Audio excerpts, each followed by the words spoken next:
Good day, pioneers. This is Aiden, and I'm here with another one of my vlogs. And of course, there's my characters beating the crap out of Freed in the background.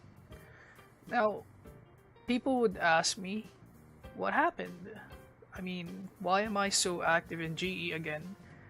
If some of you following would remember, you know, a few years ago, I was on the verge of giving up on GE. Well, I did give up on GE. I stopped playing it altogether, and I was so tired of it.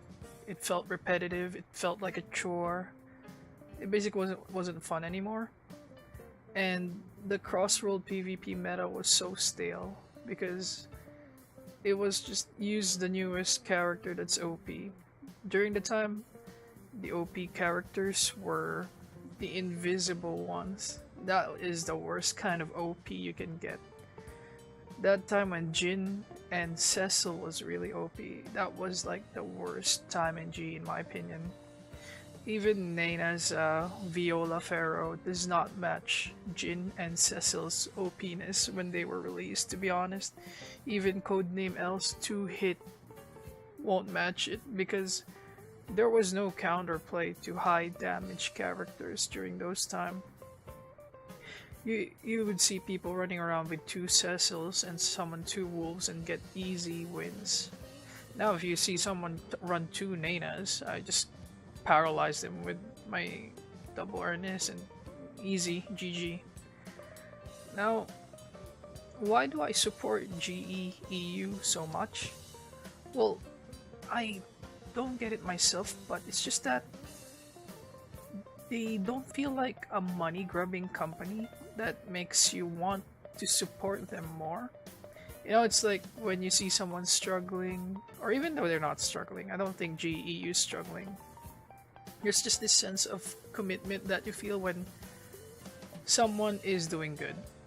You know, it's like you want to help them out the goodness of your heart because, you know, they're good people. It's like when you're trying to patronize a mom and pop store, you know. So yeah, I've been promoting EU recently in my games. I even made like that 1 to 100 playthrough because it's really easy in EU. When I started out in EU, it was during the time wherein there was the Claire event and the one Visp roulettes. That really gave me a big kickstart because the one Vis roulettes, it enabled me to get like a ton of chips that I was able to sell even for a small amount of change. And I was able to buy my initial gears, buy some pet food, the likes. And then the Claire event came, wherein the treasure chests had a chance of dropping Valoron powders. That whole event gave me about more or less 800 M21B estimate because I was able to buy some ELBs just for my characters and a few gen stat weapons just for farming because my goal in EU was not to be a hardcore player, it's just to, you know, casually play and go through quests, especially since they lowered the requirements on most quests. I can get through it with just Crescento gear. And the feedback from the community was just so awesome and great. I can't really stress enough like how great the staff and the community for EU is. I mean, I'm sure there was drama. I read up on it in the forums. There was some drama when the SGE players were getting into the EU server. A lot of people complained about SGE players getting Nina and Nina cards and boosting packages. But I think after all of the drama, it's settled down and EU people are willing to accept other players from SGE. A lot of people were like really nice in this server.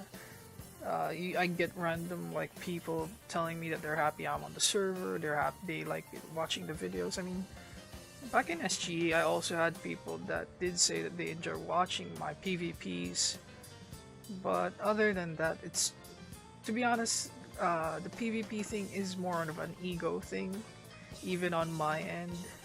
Even no matter how righteous you make it sound, PvP will always be an ego thing. I mean, the only reason I tried to get up to the top 20 ranks is to prove that you can get to a decent rank even though you're not super good, as long as you pick the right composition that works well with what you have.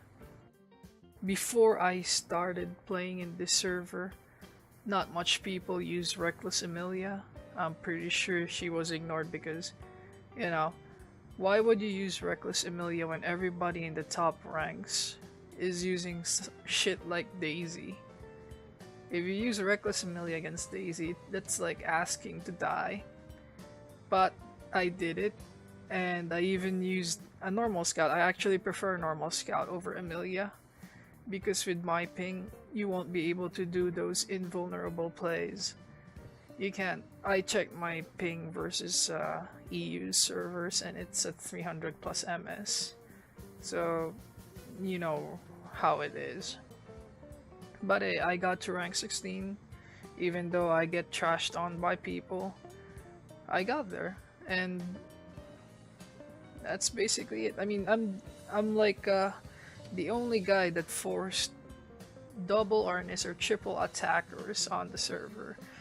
There's probably someone trying to do that too now, or maybe there was someone doing that too before me, but you know, I just brute force my way using that. Although sometimes I would use Catherine or Double Reckless, but on the higher ranks, nothing else works for me other than double harness. Most lineups I would use would get counterplayed by certain lineups.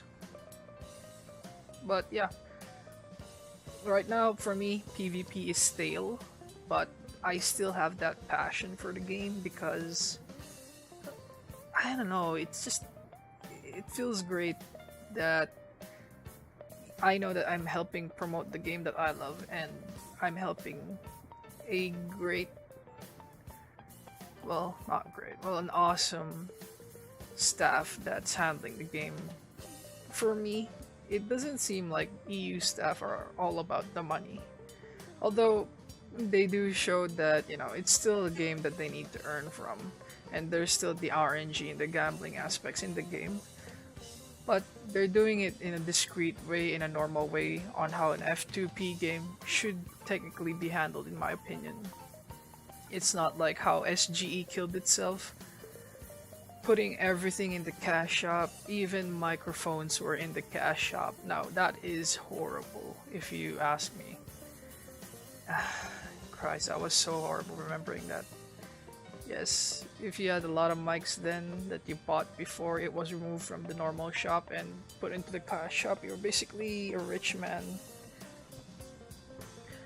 And in EU, what they do is they give you like free gear, free event gear.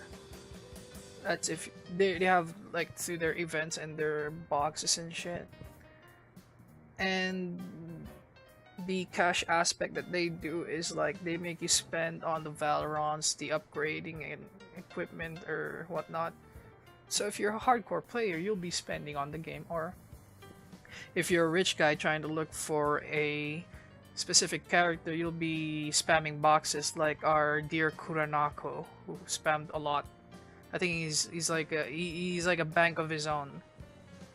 Now, that's pretty good. I mean, that's good marketing in my opinion. It's not really forcing people to just overly spend through gear and such, like putting out cash events. I think that's bullshit. So yeah, I'll be producing more and more content for EU. Expect other kinds of like tips for newer players. If you have like people that want to try out the game, just tell them, man, just tell them to try EU. They can get to like veteran in a few hours. Like even if they try to AFK, it's roughly like 3 hours, 4 hours. But if they active play, they can even beat the speedrun that I did. Well, I don't call what I did was speedrun. It's more of an informational 1 to 100, I guess. But if you do follow those steps, you can get to veteran easily. And the gear up event doesn't end there, since the gear up event gives you up till master jump scrolls. So you can actually get a master in a day. I have a friend, he can get to family level 25 or family level 30 in one whole day, but of course he'll be making a lot of stock characters. But yeah.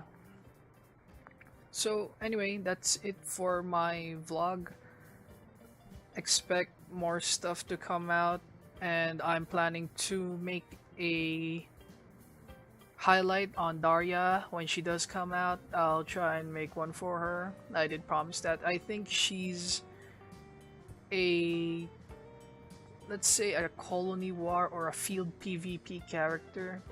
In my opinion, that's what she is. She's like, what if Coimbra Trooper can deal damage? That's basically it. That's how I see her, but you know, we'll see how her skill fares or how good her matchups are.